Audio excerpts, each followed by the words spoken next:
함께 사도신경으로 신앙을 고백하시겠습니다. 전능하사 천지를 만드신 하나님 아버지를 내가 믿사오며 그 외아들 우리 주 예수 그리스도를 믿사오니 이는 성령으로 잉태하사 동정녀 마리아에게 나아지고 본디오 빌라도에게 고난을 받으사 십자가에 못 박혀 죽으시고 장사한 지 사흘 만에 죽은 자 가운데에서 다시 살아나시며 하늘에 오르사 전능하신 하나님 우편에 앉아 계시다가 저리로서 산 자와 죽은 자를 심판하러 오시리라. 성령을 믿사오며 거룩한 공회와 성도가 서로 교통하는 것과 죄를 사하여 주시는 것과 몸이 다시 사는 것과 영원히 사는 것을 믿사옵나이다. 아멘. 은혜와 사랑이 풍성하신 하나님, 오늘도 저희들을 깨우셔서 하나님 앞에 머리를 조아리며 새벽 제단을 쌓을 수 있게 하셔서 감사합니다. 하루를 시작하는 첫 시간에 주님께 예배하며 기도하면서 오늘 하루의 일과를 시작할 수 있게 하시니 감사합니다. 특별히 고난주간 하나님 특별 새벽 기도회를 우리에게 허락하시고 오늘 금요일 하나님 5번째 날 주님께 또 예배하며 기도하며 주님 앞에 우리의 마음을 열어놓을 뿐만 아니라 주님의 마음을 우리의 마음에 품기 위해 새로운 결단과 다짐을 할 수 있게 하시니 감사합니다. 이 시간 예배를 통해서 하나님께서 영광을 받아주시고 예배를 통해 그리스도의 마음이 우리의 마음 안에 가득 채워지는 귀한 축복이 있게 하여 주옵소서. 감사드리며 예수님의 이름으로 기도하옵나이다. 아멘. 우리 함께 찬송가 150장 같이 찬송합니다. 찬송가 150장입니다.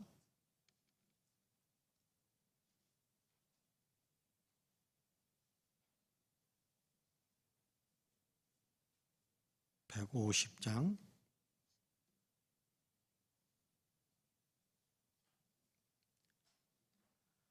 같이 찬송합니다.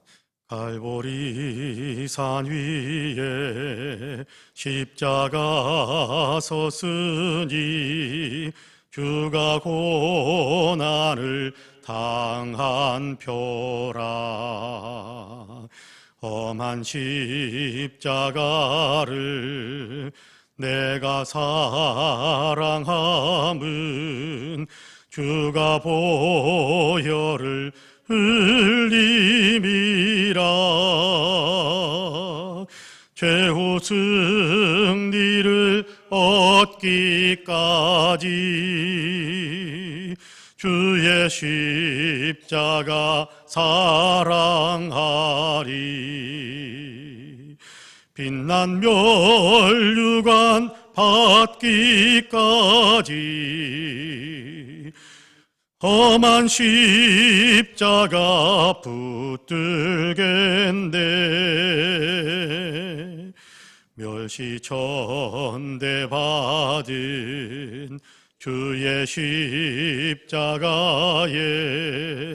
나의 마음이 끌리도다.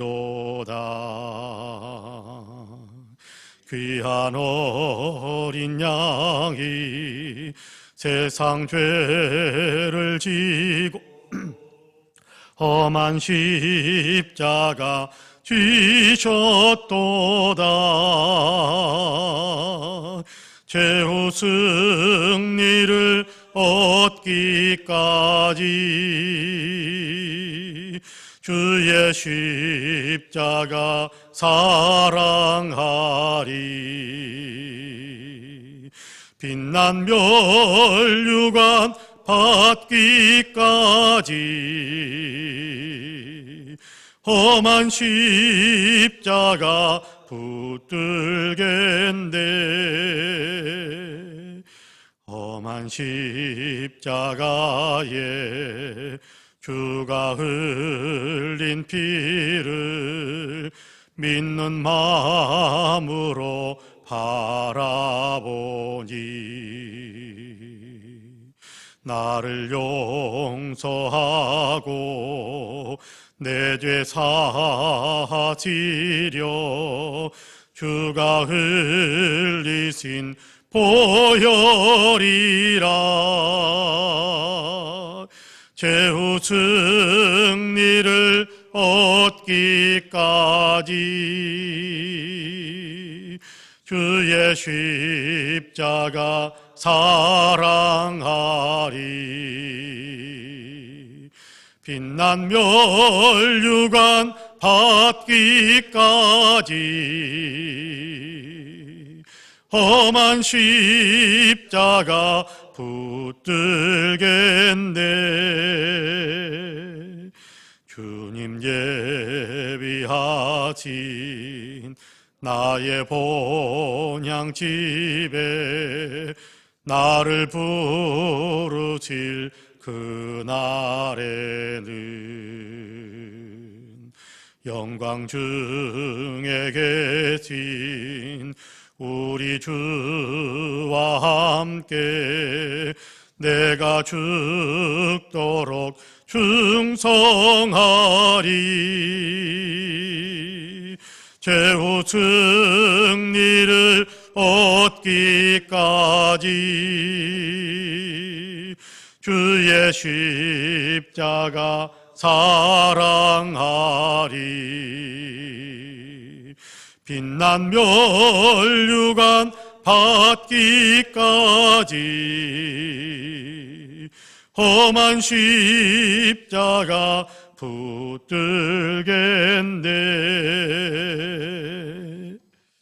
아멘. 하나님의 말씀은 마태복음 27장입니다. 마태복음 27장 26절에서 44절까지의 말씀. 마태복음 27장 26절에서 44절까지입니다.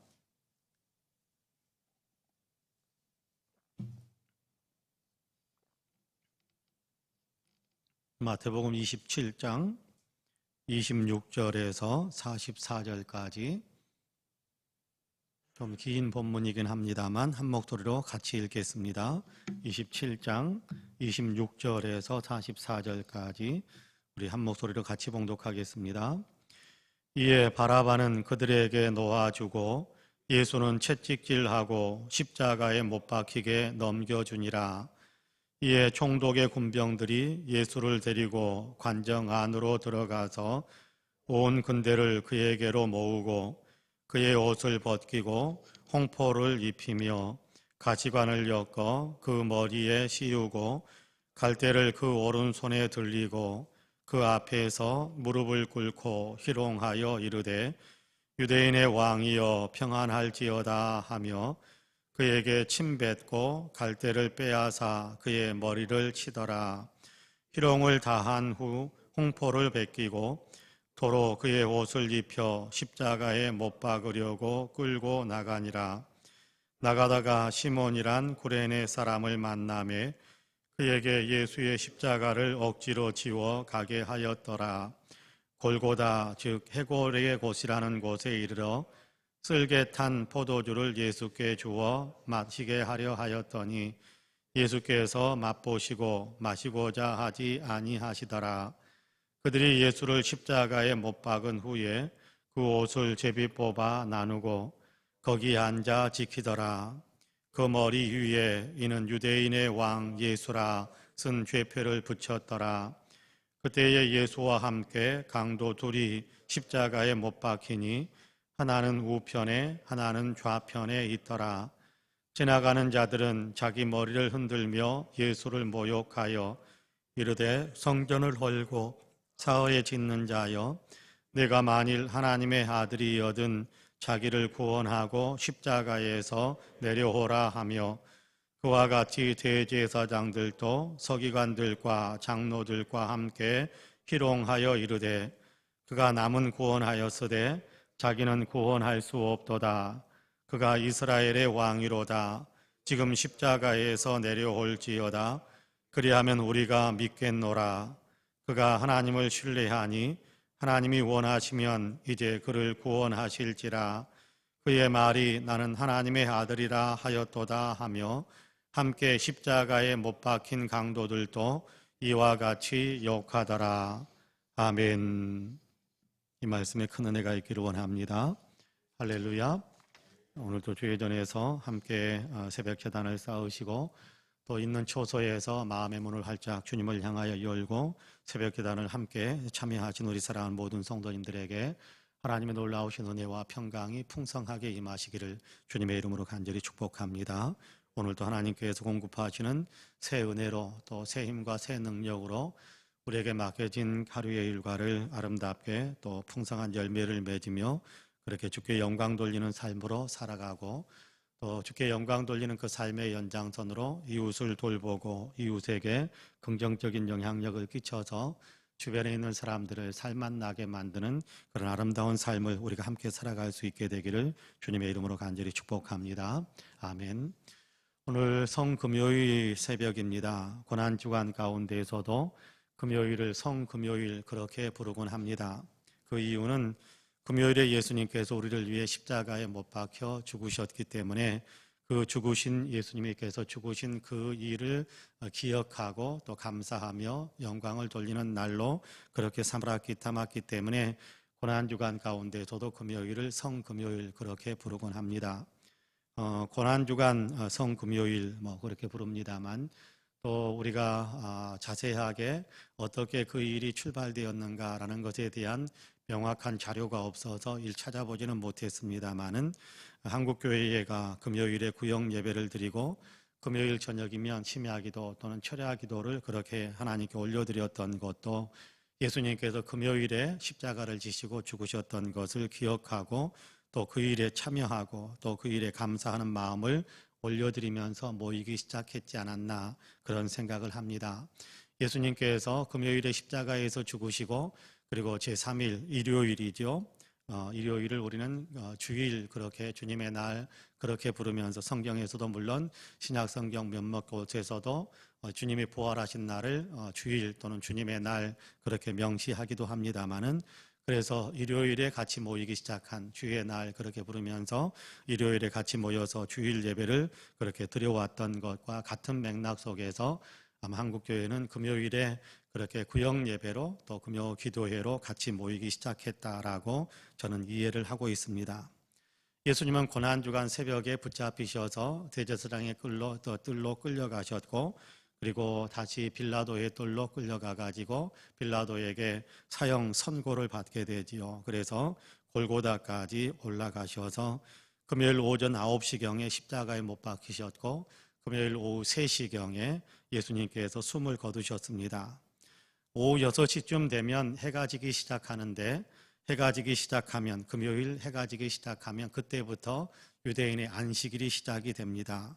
안식일이 시작이 되어지면 아무것도 할 수가 없어요. 시체가 위에 매달려 있어도 내릴 수가 없고 내려진 다음에 날이 어두워져서 안식일이 시작이 되면 거기서 더 이상 어떤 일도 할 수 없어서 시체를 그냥 그 내려놓은 장소에 그냥 놔두고 자기들의 집으로 다 돌아가야만 하는 그런 상황입니다.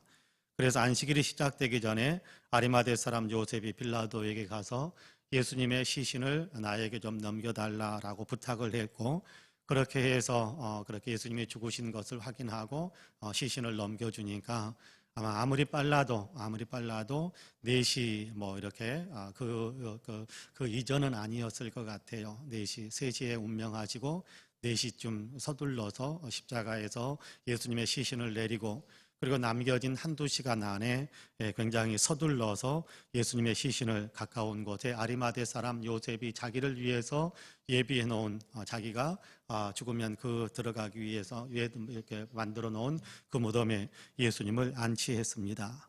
그렇게 해서 이제 금요일이 지나가고 안식일이 지나가고 부활절 아침까지 예수님은 무덤에서 시신으로 그렇게 누워 계셨지요. 오늘 우리가 읽은 본문은 예수님께서 빌라도에게 사형 선고를 받는 과정 그리고 빌라도와 로마 군인들에 의해서 모진 순환과 고난을 받으시는 그런 모습을 보여주고 있습니다. 우리가 아는 대로 예수님께서 겟세마네 동산에서 기도하신 후에 붙잡히셨고 대제사장 가야바의 뜰에 끌려가서 유대인들의 식으로 신문을 받았을 뿐만 아니라 거기에서 죽여야 한다라는 그런 선고를 받게 됩니다. 하지만 유대인들 제사장은 사법권이 없었기 때문에 사형을 시킬 수 있는 그런 권한이 없었기 때문에 제사장은 예수님을 빌라도 총독 앞으로 끌고 갔지요. 그리고 빌라도는 예수님에게도 죽일 만한 아무런 혐의를 발견할 수 없다라고 했지만, 그럼에도 불구하고 자기의 정치적인 야망을 위해 유대 종교 지도자들의 요구를 받아들이지 않을 수가 없었던 것 같습니다. 그래서 자기의 정치적 야망을 위해서 그에게서 아무런 혐의도 발견할 수 없다라고 그가 분명하게 선포했음에도 불구하고 예수님에게 십자가 사형 선고를 내리게 됩니다. 이때부터 로마 군인들은 예수님께 모질게 매질을 해댔고 수없이 채찍으로 때리고 또 가시관을 이렇게 만들어서 가시가 있는 채로 머리에 꾹 눌러 씌움으로 머리에서부터 이렇게 심한 상처를 입히기도 했습니다. 조롱을 하고 침을 뱉기도 하고 모진 학대와 고문을 예수님께서 당하셨지요. 그리고 골고다까지 끌려가서 그곳에서 십자가에 못 박히셨습니다. 구경 나온 유대인들, 구경 나온 많은 사람들은 예수님을 비웃으며 조롱했지요. 다른 사람들은 구원하면서 왜 너는 너를 구원하지 못하느냐? 하나님의 아들이라고 그러면서 왜 그런 권능을 나타내지 못하느냐? 그 권능을 한번 나타내봐라. 그러면 네가 말하는 대로 너를 하나님의 아들로 믿어줄게 라면서 조롱하고 또 비웃기도 했습니다. 당장 뛰어내려와 봐라. 그 십자가에 매달려 있지 말고 당장 뛰어내려 봐라. 그렇게 조롱을 하고 비웃고 그러면서 야유를 보내는 일들이 수많은 사람들의 입에서 터져 나오고 있었습니다. 심지어는 옆에 같이 십자가에 못 박히고 있는 오른쪽 왼쪽에 같이 죄수들이 십자가에 못 박혔는데 십자가에 못 박히던 사람 가운데 한 사람도 예수님을 조롱하며 비웃은 그런 일을 범하기도 했습니다. 육체적인 고난 말로 다 할 수 없었겠지요. 거기 한 걸음 더 나아가서 정신적인 고통은 다 말로 표현할 수 없었을 것입니다. 더욱이 예수님은 충분히 십자가에서 뛰어내릴 수 있는 권능을 가지고 있습니다. 권세를 가지고 있습니다. 그런데도 그 능력을 사용하지 않으신 채 묵묵히 그 모진 고난과 고통을 다 당하셨습니다. 그렇기 때문에 더 힘드셨을 것 같아요. 뛰어내릴 수 있는 능력이 있으면서도 그것을 사용하지 않고 묵묵히 그 피조물들, 예수님께서 세상을 창조하셨고 사람들을 창조하셨는데 피조물들에게 조롱을 받고 그렇게 고난을 받고 비웃음과 야유를 받는 그 일, 아마 그래서 더 많이 힘드셨을지도 모르겠습니다. 예수님께서 그렇게 모든 고난을 다 당하시면서도 참고 견디신 것은 아버지 하나님의 뜻을 이루기 위해서였습니다. 예수님은 자기가 세상에 온 목적이 아버지 하나님의 뜻을 이루기 위해서다라고 늘 말씀하셨지요. 겟세마네에서 기도하실 때에도 아버지 나의 원대로 하지 마옵시고 아버지의 원대로 하옵소서 기도하셨지 않습니까? 나의 원대로 행하기를 원치 않습니다.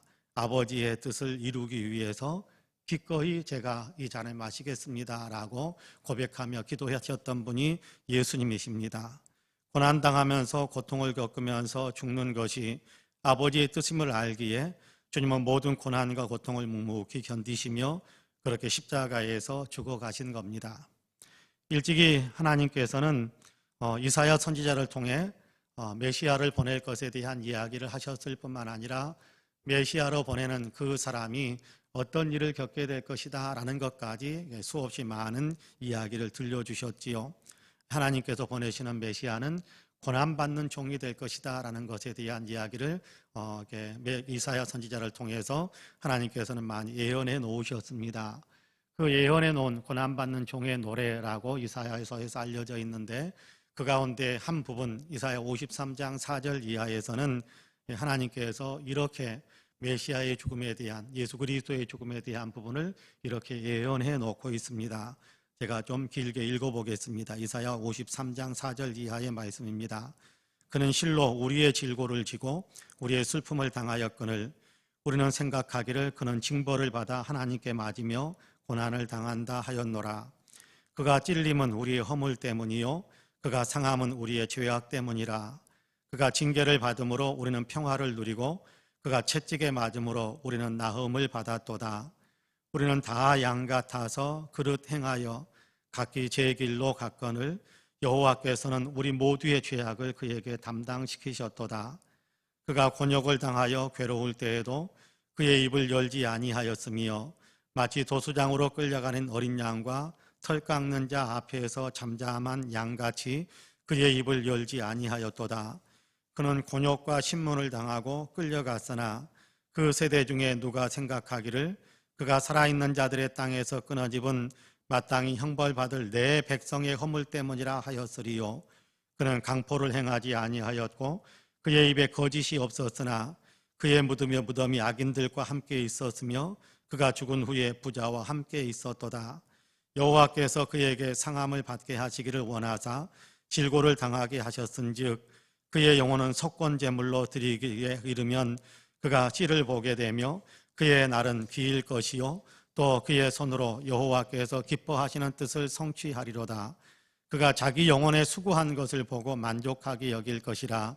나의 의로운 종이 자기 지식으로 많은 사람을 의롭게 하며 또 그들의 죄악을 친히 담당하리로다. 그렇게 말씀하고 있습니다. 예수님께서 고난당하신 것은 우리의 죄값 때문이다 라고 말씀하시는 겁니다. 하나님께서 우리의 죄값을 예수님에게 더 씌웠기 때문에, 그에게 다 맡겼기 때문에, 그래서 그가 우리를 대신해서 채찍에 맞고 우리를 대신해서 징계를 받고 우리를 대신해서 죽음을 죽으셨다.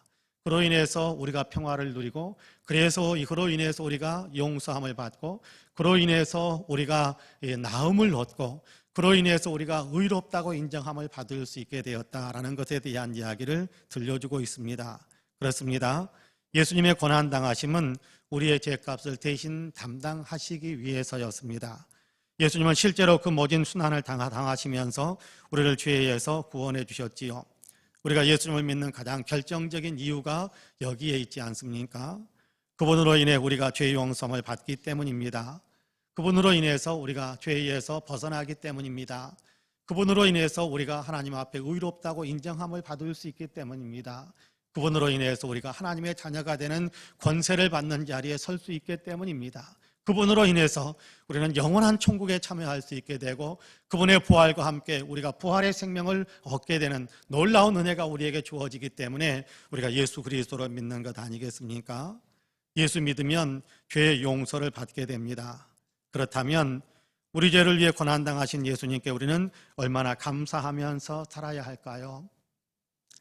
그분은 우리를 위해서 모진 순환과 고난과 심지어는 생명을 내어주시는 그런 일들까지 감당하시고 감수하시고, 그렇게 해서 우리에게 의롭게 만드는 은혜, 그리고 우리를 죄에서 벗어나게 만드는 은혜, 그리고 우리를 정말 하나님의 백성이라는, 하나님의 자녀라는 놀라운 특권을 누리게 하시는 그 일을 이루기 위해서 예수님께서 십자가를 지셨다면, 그 은혜 속에서 살아가고 있는 우리는 어떻게 주님께 그 은혜에 감사하고 어떻게 우리가 그 은혜를 주님께 보답하면서 살아야 할까요?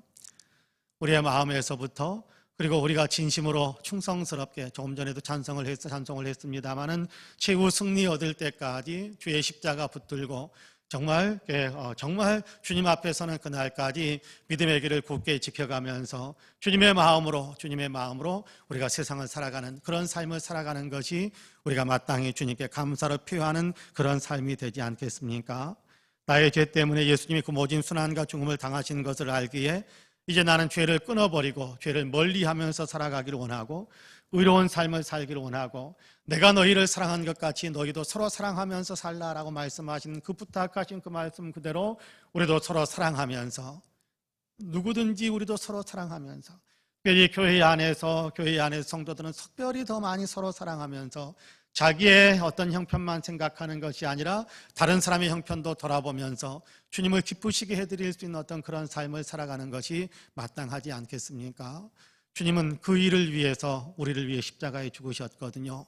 우리를 죄에서 건져주시고, 우리가 죄에 끌려다니는 사람이 아니라 이제는 죄에서 벗어나서 죄값이 치러진 사람, 이제는 죄에 끌려다니지 않고 의를 위해서 살아가는 사람, 주님께서 우리를 사랑하신다는 사실을 알기에 우리도 이제 사랑하면서 사는 그런 삶을 살아가도록 하기 위해서 예수님께서 십자가에서 죽음을 죽으신 것입니다. 우리는 그날 바로 그 일을 기억하면서 고난주간 금요일 새벽 기도회를 지금 드리고 있는 것입니다. 바라기는 우리의 마음속에 주님께서 우리를 위해 죽으셨다라는 그 믿음의 고백이 더 선명해지고 주님의 어떤 십자가의 보배로운 그 보혈의 그 놀라운 흔적이 우리의 마음속에 우리의 심령 속에 더 선명하게 덧칠해져서 이제는 우리가 이 십자가를 피를 바라보면서 십자가를 바라보면서 죄를 멀리하고 주님이 그런 은혜를 내게 베풀어 주셨으니 나도 더 의롭게 살고 주님의 뜻 가운데 살아가겠나라는 아름다운 고백과 결단이 우리에게 이 새벽에 더 있게 되기를 주님의 이름으로 간절히 축복합니다. 아멘. 기도하겠습니다. 은혜로우신 아버지 하나님 감사합니다. 새벽을 깨우시고 주님 앞에 엎드리며 주님께서 우리를 위해서 걸어가신 그 십자가의 길, 주님께서 우리를 위해서 죽으신 그 십자가의 죽음을 한 번 더 생각할 수 있게 하시니 감사합니다. 우리를 위해서 그 길을 걸으셨는데 아버지의 뜻을 충족시켜드리기 위해서 그 길을 걸으셨는데 그 길을 통해서 그 걸어가신 길의 그 험난한 십자가를 통해서 우리를 의롭게 만드시고 그 은혜로 인하여 우리가 의로운 사람, 하나님의 자녀라는 놀라운 특권을 누리도록 하게 하기 위해서 주님께서 그 길을 걸으셨다는 사실을 다시 한번 우리 마음속에 새길 수 있게 하심을 감사합니다. 하나님 그 은혜에 우리가 이제 더 굳게 사로잡혀서 우리도 하나님 이 주님의 길을 따라갈 수 있는 사람들이 다 되게 하여 주옵소서. 주님을 따르는 사람들, 주님을 따르는 사람들은 자기를 부인하고 날마다 자기 십자가를 지고 주를 따라야 한다라고 말씀하셨는데 하나님 내 욕심, 내 야망, 내 생각, 내 뜻만을 생각하는 마음이 우리에게서는 점점 사라지게 하여 주시고 오직 주님께서 우리에게 맡기신 삶, 의로워지는 삶, 의의 길을 걸어가는 삶, 사랑을 실천하면서 아버지께 순종하는 삶, 이것이 나의 십자가다라는 사실을 분명히 생각하면서 그 목표를 향하여 그 삶의 방향을 향하여 이 세상에서 조금 손해보고 이 세상에도 조금 내가 죽더라도 하나님 그 길 묵묵히 걸어갈 수 있는 우리 모두가 되어질 수 있도록 도와주옵소서. 그래서 예수님처럼 하나님께 영광을 올려드리고 하나님의 뜻을 이루며 또 우리가 아버지 하나님 나의 십자가를 짐으로 나의 십자가로 인하여 주변에 있는 사람들에게 선한 영향력이 끼쳐질 수 있는 그런 아름다운 삶을 살아갈 수 있는 우리 모두가 되게 하여 주옵소서. 오늘 하루 더 주님을 생각합니다. 오늘 하루 더 주님을 많이 묵상하며 주님을 닮아가기를 소망합니다. 우리에게 성령의 은혜를 더하여 주시고 기도할 때 우리의 마음을 사로잡아 주시고 은혜의 감동도 성령으로 우리 가운데 충만해지게 하여 주옵소서. 이제는 우리 구주 예수 그리스도의 은혜와 아버지 하나님의 놀라우신 사랑과 성령님의 감동 감화 충만케 역사하심이 금요일 새벽 주님을 더 많이 생각하고 바라보며 뒤따라가기로 마음에 굳게 다짐하고 있는 우리 사랑하는 모든 성도님들과 가정과 가족들 행하시는 일들 위에 아름다운 신앙 공동체 우리 송파 은혜교회 위에 이제로부터 영원토록 함께 하시기를 간절히 축원하옵나이다. 아멘. 함께 기도합니다.